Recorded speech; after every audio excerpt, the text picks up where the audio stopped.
So Cowboy Bebop, it's a very acclaimed anime, if you didn't know. And honestly, it's a show I personally love. I got into it during 2021, just sitting on the couch eating some chips, and I was like, hey, why don't I decide to rank every episode of Cowboy Bebop? It'll be fun, right? Do remember, this is my opinion, okay?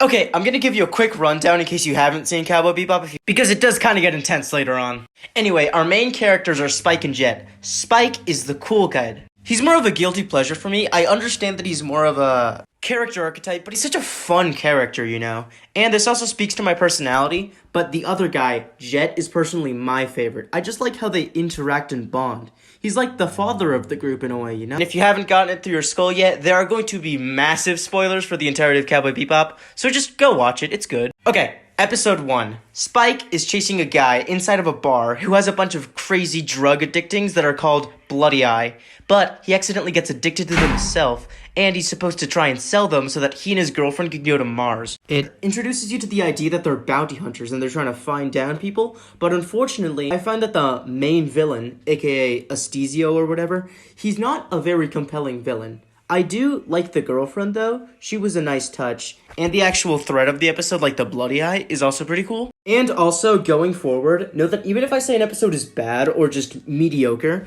what I mean is it's still a good episode because the animation, music, and style, because the animation's characters and styles are all really good, but in comparison, it's kind of bad. It's also incredibly episodic, so you're gonna hear me talk about each individual plot, and eventually the overarching one. Yeah. This episode is good, moving on. It's a simpler plot than some other ones that have more grander villains, but as an introductory episode to the basics, it is good. I like it more as a pilot than an actual episode of the show, so just keep that in mind. For now, it's going at the top of the list. For some reason, people seem to like Stray Dog Strut a lot less than they do Asteroid Blues, and I don't really understand that sentiment. I like how it's a lot more fast-paced, and gives it a more of a chase element than the other one. The other one had a bit of a pacing problem. It wasn't that noticeable, but it was still there. As for the plot, Spike and Jet are trying to track down a bounty head who is trying to steal a bioengineered dog that was illegally made and worth a shit ton of money. There's also a fun subplot with somebody trying to sell the dog to this random lady, but incidentally breaks all of her stuff, so that was fun. It also strengthens the bond between Spike and Jet, making it more believable that they do things like this on a regular basis, as they seem very calm. There's also a funny little conclusion to the subplot where he has to work for her. Nice. And as a plus note, because I really like dogs, they actually adopt Ein. Easily above Asteroid Blues. Introduced to another one of our 5 main characters, Faye Valentine. And honestly, I probably like her more than Spike, which I'm not sure if is a controversial opinion or not. So our friend over here has gotten into some hot water with some bounty hunters, and so they blackmail her into helping them into this scheme with this really intricate poker chip plan. It's not a poker chip, it's a hacker chip. Or she could pay like $50 million, so she chooses the first option. Spike and Jet are also going to this casino, and the mob boss describes somebody who looks exactly like Spike. Anyway, the casino set places a very good change of pace for the show. I do like the way it's animated, and seeing Jet out on the field is also pretty fun for the first time. I do still have some problems with this episode. Like, don't you agree that it's a bit contrived that he just happens to look exactly like the guy who's supposed to be transactioning and happens to be in the casino and happens to go to our table? And also the ending isn't the best. Basically, Spike being a mad lad, he eats a poker chip. So the mob boss gets really mad at her, so they have to escape with her, and they catch her on a ride. And the guy put a bounty on her head, so they tie her up and try to turn her into the police. But it's actually a trap, because the guy also tries to kill them to get the chip. And there's this big fight scene, and Faye leaves, and it was kind of annoying because I liked Faye. For those nitpicks, I'm gonna put this at the bottom, but still good. Damn straight, now this is a good episode. The action, villain, and rising tension in this episode is just superb. And it is genuinely one of the greatest villains in Cowboy Bebop. Okay, Jet and Spike are at a really fancy restaurant trying to find a guy to cash in a bounty, right? Yeah, okay, that all happens. And while they're trying to track him down and kill him to get the million wulong or so, whatever, they are rudely interrupted by Sea Rat terrorists, which is an environmentalist group that was turned basically evil by this one woman who decided that their actions need to be more extreme to protect the environment. Attention. We, the Space Warriors, are eco-soldiers who work night and day to preserve the environment and protect... Moving on, as you saw that they were shooting up everybody who was there, which is terrorism, and they didn't even get their lobster saying. And as a comparison, sea rats are basically the equivalent of a less disgusting dolphin. And these space warriors blackmail the government into banning overfishing, or they are going to turn everybody on the planet of Ganymede, which is a Jupiter moon, but into monkeys and restoring the environment that way. So manages to negate the bounty when they have her tied up so that they can't actually arrest her. And they basically have to stop the terrorism by going into hyperspace. And yes, they do stop it. The problem with this episode is how they kind of force the ending to happen because Faye finds this like weird crystal. They give her and she dies. Either way, top of the list. Ballad of Fallen Angels is a very special turning point for the series because it is the first plot-driven episode that gives us a look into Spike's past. So you see, he joined a syndicate, and they want to kill all their ex-members because he left them, and they just happen to be controlling the bounty that they're going after. It does, albeit pale to some other episodes that have better pacing and better characterization of Spike, but apart from that, it is still a pretty good episode, and the subplots do hold up pretty well. Like, the Faye one is pretty fun, and the actual way that they murder Mayo Yenfrey, who is the bounty head, is really cool.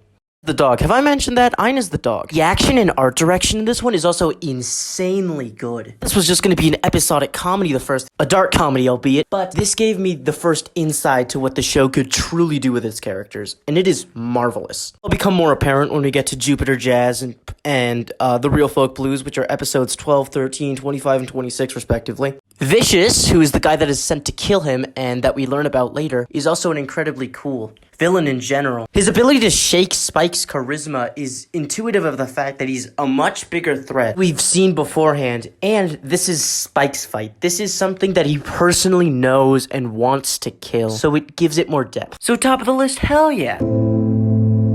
Man, these episodes just keep getting better, dude. Sympathy for the Devil is an absolute banger. I think we're over our rough patch that we had from the beginning. And the reason this one stands out so much is because of the villain. The other stuff is just okay, in my opinion. As for the villain, as a child, he was cursed with immortality and the ability never to age. So he basically became that really cynical person. Think of like a Rick and Morty type-esque character. It makes us sympathize for the devil. Wink, wink. So the gang is going after him because he has a big bounty on his head. And to kill him, Spike encounters a victim of his who recently died. His name is Zebra or whatever. He's not really important to the plot, and he's probably the worst part of the episode. And there's some funny visual gags, like everybody always being hungry, which is a running theme. This really fat guy that Jed has to talk to, even though he doesn't want to because he has to get information out of him. I mean, look at him, look how cool he looks with his sunglasses. So that's really the whole thing of the episode. The whole bullet thing in the way that they kill the main villain of the episode is a bit underwhelming, if I'm gonna be honest. I would have preferred it if they somehow tied it into the narrative of... I just think it would have made more sense, but hey, no hate. I'm still gonna put this under Gateway Shuffle, but above Stray Dog Strut. Alright, let's move on. Heavy Metal Queen is, well, it's an episode, I guess. And compared to all of these other ones, it's honestly not great. I'm trying to think of an expression, but I think it's that the writing is really loose in this one compared to all of the other ones where it was more tightly written. To be fair, I did actually enjoy the first 10 minutes or so when it was just focused on the relationship between Spike and VT, but when it deviated from that and going into the other plot, which was them trying to find like this nerd bounty hunter, and you know, it was alright, but I preferred it when it was a more grounded story, and the ending doesn't really match with the rest of the episode because nothing was really set up for it, you know. It's like this big chase sequence that doesn't make sense in the context of it. Characters to fight a relatively easy villain to apprehend, you know. Saying that they had to fully stay into the one formula of a villain and a clear one at that. But if they weren't going to do that, they could have some sort of clever deviation like that nerd character that they wouldn't. They could have employed him somehow instead of kind of just leaving him to the side. Honestly, it kind of peaks with the battle fight in the beginning. And it continuously loses momentum until it just kind of out of existence, if you know what I mean. So in conclusion, Heavy Metal Queen was not the best. I struggle to say that it's bad because it does have some pretty good elements. Like VT is okay in some scenes and there are some pretty funny gags, but overall, I'm still going to put this at the bottom of the list. Yeah.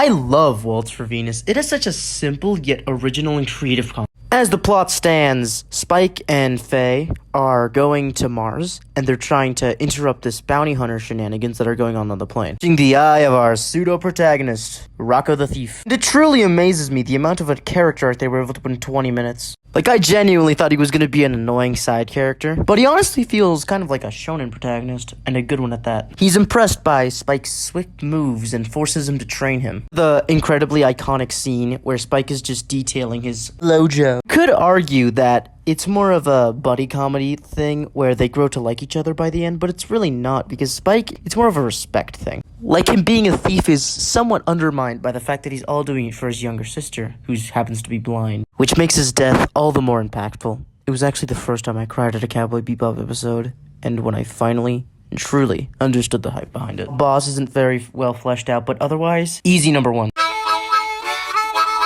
Jamming with Edward is a classic Cowboy Bebop episode because it introduces us to the comedic classic of Edward. And they're pretty radical. Silly little munchkin solves an international case because she wants to get onto the Bebop. And the producer of that terrorism was a satellite, which she gets blamed for. Oh, I haven't mentioned it yet, but Faye has also joined the crew by this point. And yeah, it works. They managed to attract the Bebop. Yay. Attracts the Bebop, which was her plan. I would like to mention quickly that I really like how Edward is animated, all squiggly with her arms and stuff. There's a minor nitpick that it's kind of structured a bit lazily. Like, the Bebop just goes there on coincidence. It could have been any bounty ship, but whatever, it's a minor nitpick. This episode is really funny, though not all that compelling, which is kind of the groundwork for an Ed episode, as you'll see. And yeah, I would be doing it a disservice if I was to say that the satellite isn't that great of a villain. It's just a hunk of metal, you know? It's really more of an introductory episode to Edward, and since I like Edward so much, I was bound to like it. It gives it extra comedic juxtaposition. But forces their hand at a deal to try and solve the case, but that ends up backfiring because she forces them to make her join the Bebop because she's also pretty good at coding and stuff, so it's just fun. Under sympathy for the devil, but above Stray Dog Strut. Ganymede Elegy is really trying to be a small episode.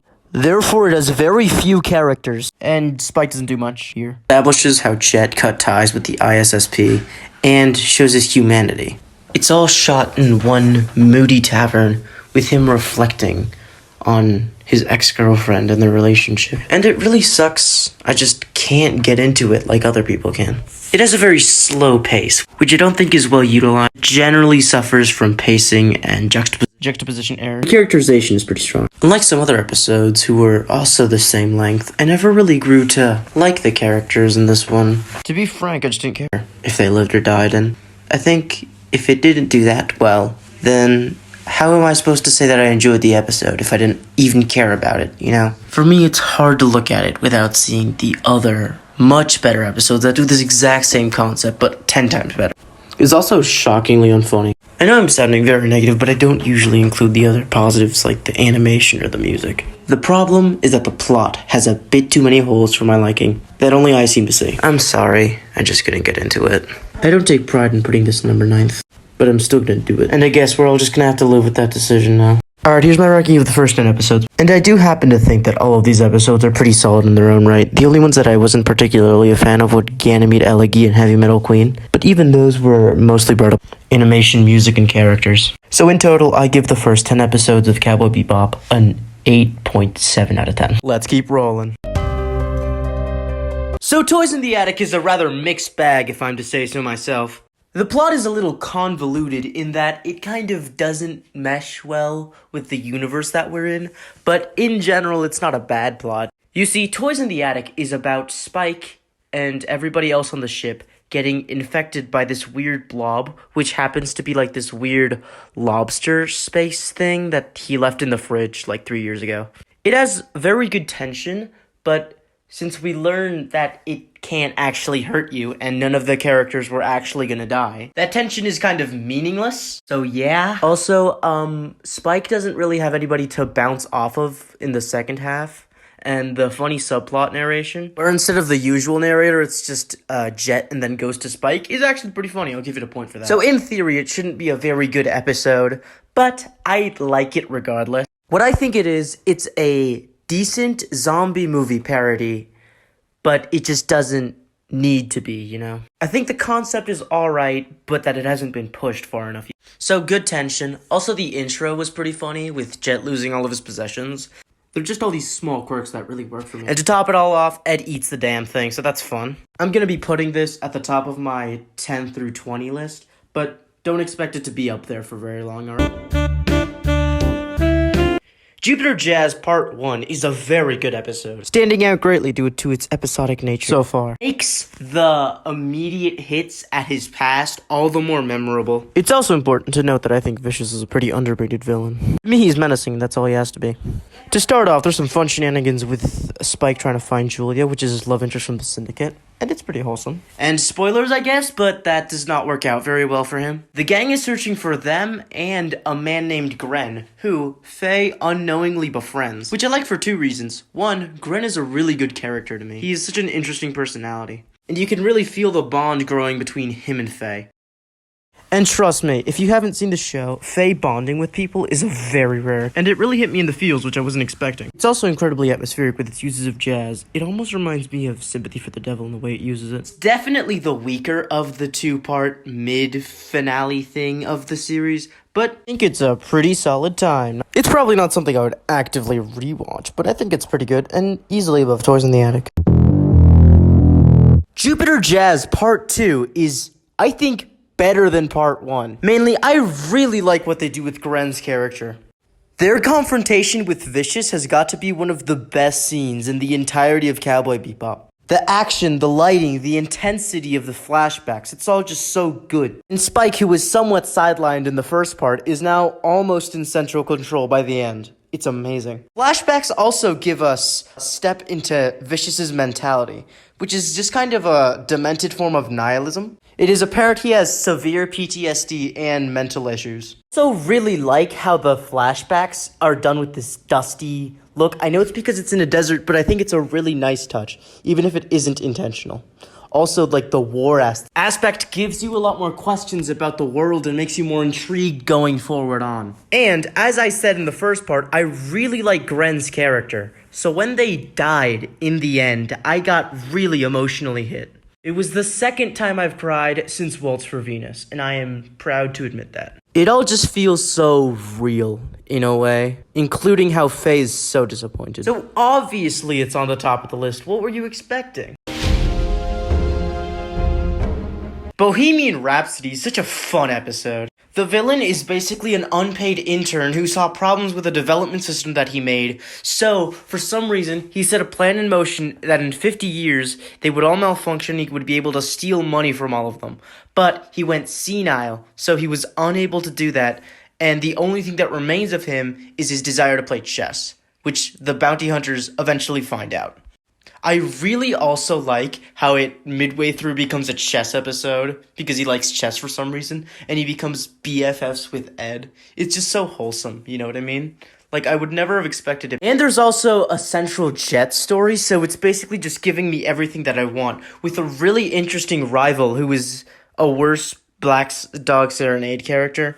But the ending is still funny with him literally going insane for not getting the bounty. Also, the old men from, like, episode 3 come back. And it's also really wholesome at the end when Jet decides that instead of getting the money from letting the government shut up about the whole fiasco, that they just let him free so that Ed can have a chess partner. Isn't that just the cutest thing you've ever heard? Don't get me wrong, it is a very niche episode, and I could understand why somebody would not like it. But for me personally, under Jupiter Jazz 2 but above Jupiter Jazz 1. I think you're starting to learn that it's always the goofy episodes that get me, and that does not end here. My Funny Valentine is definitely in my 5 worst episodes, and I can admit, I can see why somebody would like it. It's like the 8th episode where Faye opens about her past, and it's kind of a lazy thing to start an episode with whatever. I don't really like the doctor character, and it feels weirdly non-romantic for a romance. Instead of being romantic, it feels creepier than usual. And I do understand that that's one of, like, the main Faye things, but Faye isn't really Faye yet, you know? And this Sleeping Beauty comparison metaphor that they do throughout the entire episode is really tiring and annoying. There are a couple of scenes thrown in here, like, I really like the part where she's asking about his barcode, and that's the way that she finds out. Didn't die when he actually pretended to die. In real time, like, in the present, not in the past. Cryogenically frozen, you know, it's a whole thing. So the characters were alright, the story was alright, except the doctor and the main love interest, if you could call it that. Ending was cool. Overall, I give it a 6 out of 10. I guess it's cool to see how Faye becomes Faye. Her actually trying to free the guy is pretty nice. You know, it shows depth to their character that she's not an ass all the time. So as a standard episode of television, I think it's okay. But for a Cowboy Bebop episode, bottom of the list, no question. I'm starting to realize that I'm running out of ways to say that an episode is good without sounding incredibly repetitive, but I mean, it is a good episode. The gist of this episode is that a bunch of inmates on death row get accidentally released due to a glitch in a system and take over a ship that was sending them to their death. And one of those people is the person that shot off Jet's arm. Or so we think. It's honestly surprisingly fun to see a bunch of nightmarish death row inmates just haggle around for 20 minutes. And it's also kind of fun to see Jet get back with his old partner that helped him incarcerate Uday as revenge. Or so we think. Back of it is also in a really cool aesthetic. I didn't know Jet looked like such a badass.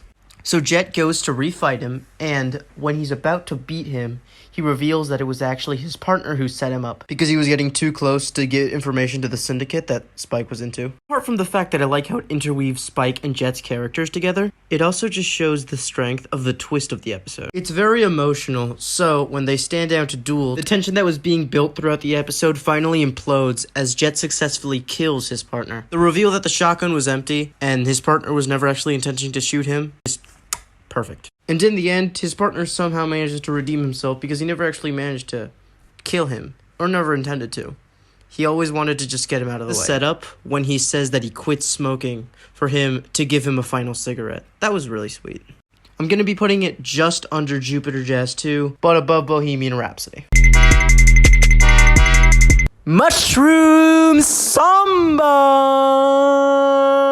Let's fucking go! This episode is hilarious. Listen to this premise. Everybody's hungry and they run out of gas, so they're stuck. So, Ed and Ein scavenge food and get mixed up in this increasingly complex plan about a guy with drug-inducing mushrooms, which naturally Ed finds and gives them to the Bebop crew to find out what they do. It makes Spike go into stare purgatory, Faye becomes a fish for a while, and I think Jet becomes a femboy. I think that's what that means. The chase to get these mushrooms is really fun, as well as all of the side characters like the watermelon guy, the sexy black guy, the sexy woman guy, the black guy, and the twist at the end revealing that they were just normal mushrooms that Ed stole is hilarious. So easily at the top of the list. Speak Like a Child is mostly a Faye-centric episode, which I usually don't enjoy as much as you've seen with My Funny Valentine. I'm sorry to say, this one is just barely better than that one, and that one was pretty shit. Faye is delivered a mysterious package, which she doesn't want to pay the fees for, and she thinks somebody might be tracking her, so she just books it. They're not, though. Inside is just a VHS that the gang tries to find some way to play. And that's basically the synopsis of the episode. It's like a mini adventure of them trying to find something to play with a VHS. It's them going to Earth, just going through a bunch of trials and tribulations, your own hero story. And with the payoff of her seeing at the end, seeing that it was her as a child with those like shitty videos that you make when you're 7 about like, hello, me in the future. It's decent. I like the ending a lot, but the mini adventure feels very loose and not very well written. So under Toys in the Attic, but above My Funny Valentine. Wild Horses is a bit of a complicated plot, so let me simplify it. Basically, the gang are tracking pirates while Spike's getting repairs on his doohickey, the swordfish, whatever, by this old fucking guy. And Miles, who is a very annoying side character that I never want to meet in real life. Anyway, after they're done repairing things, the pirates do some bullshit virus that endangers Spike, because they got like some Ed-level technology of hacking. So this old crone and Miles go out to save them because they were eavesdropping on him using a radio. Save him, and everybody lives in the end, except the pirates. I think they died. I don't really like the pirates in the episode, but I think I like the old man and Spike's relationship, so I'll be putting it above My Funny Valentine. I always spell Pierrot like Pierre, the French name. It's not important to the episode, I just figured I'd put that in. Anyway, this episode is about a genocidal French clown that has PTSD from cats and was psychologically tormented into being an abomination of a monster. Moral's so gone to shit that he's probably not even human at this point. And because of course, he begins targeting Spike for his next victim. And there's like a 15 million bounty on his head. So Spike fights him for it and gets absolutely destroyed. Round 2, when he's been healed in 15 minutes, he and Pierrot fight in this weird park. They punch each other for a while, and then eventually get stepped on because he was distracted by a cat, and he dies. This is quite literally the perfect Cowboy Bebop episode. There is nothing wrong with it. The villain, the action, the complexity, the subplots, it is all just 10 out of 10. Unapologetically 10 out of 10. So no shit it's on the top of the list. Hell, it's on the top of the whole damn ranking. I'm sorry, Mushroom Samba. 10 through 20 episodes of Cowboy Bebop managed to really improve the already genius characters, animation, and art style by just giving the characters a lot more solid options to bounce off of each other. It also has goofier episodes that I enjoy, like Bohemian Rhapsody or Mushroom Samba, which I ranked relatively high. Everything is just much more solid, so I'm gonna give episodes 10 through 20 a 9.5 out of 10. Really fucking good and shit. Boogie Woogie Feng Shui not only has the dumbest title in any of the Cowboy Bebop episodes, but it is also the most shit. And the worst part is that I really wanted to like this episode. I mean, it is a Jet narrated episode about him helping somebody reunite with their own father. It would be a great concept if it didn't seem like Jet was out of character and wanted to somehow want to fuck a minor. Like, not cool, dude. Not cool. This episode is oddly sexual to somebody who looks like a 16-year-old girl and a 35-year-old man. And the feng shui, whatever bullshit is just kind of boring. That describes the whole episode, really. It's just kind of contrived and boring. Even then, there were a couple of highlights. I like when he was beating the shit out of this one guy and making him talk, even though he's really an unimportant side character. But overall, a boring, shit, and lukewarm episode with but it's still really funny, pretty well animated, and has a pretty decent ending. I don't want to spoil, actually. So, it's a bad Cowboy Bebop episode, but it's still a good episode of television. Cowboy Funk is usually cited as an underrated or overhated episode of Cowboy Bebop, and I think it's really, really funny. It is probably the second funniest episode besides Mushroom Samba. I think people don't like it because it's really unserious and really close to the triple fart finale, but I like it. It was always the goofy episodes that got me.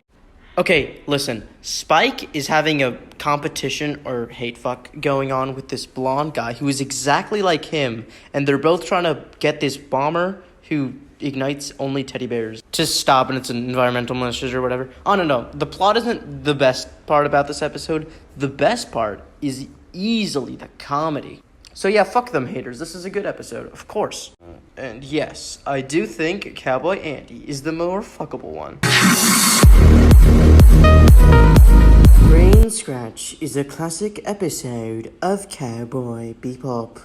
The gang is trying to find a scientist who went insane and started a cult where people digitalize their brains and commit suicide. Yeah, this episode's fucking dark. So yeah, it's basically just a compilation of them trying to find the mastermind behind this cult. Everyone gets their time to shine in this episode, so that's nice. Oh, it's just a really well-paced episode with a really interesting villain, because he ends up not being this fake villain that they hatched up. Instead, he's just a virtual entity of a vegetable. They said it. Not me. Look it up. This is probably the closest they'll ever get to tackling religion. Because in the far advanced future, this is basically the same as a religion. Religion is just seen as a cult because they're so advanced and stuff, I think. I don't know. I could be getting that wrong, but I don't really care. It doesn't have all that many side characters, but the ending is really good. The start, and it builds a lot of good tension with Spike as a solo lead. So, I put it above both of the other ones. Pretty good. Moving on. So you know how I didn't really like My Funny Valentine or Speak Like a Child? Well, they went to the drawing board and said, why don't we make a Faye episode that isn't terrible this time? And by gosh, by golly, they managed it.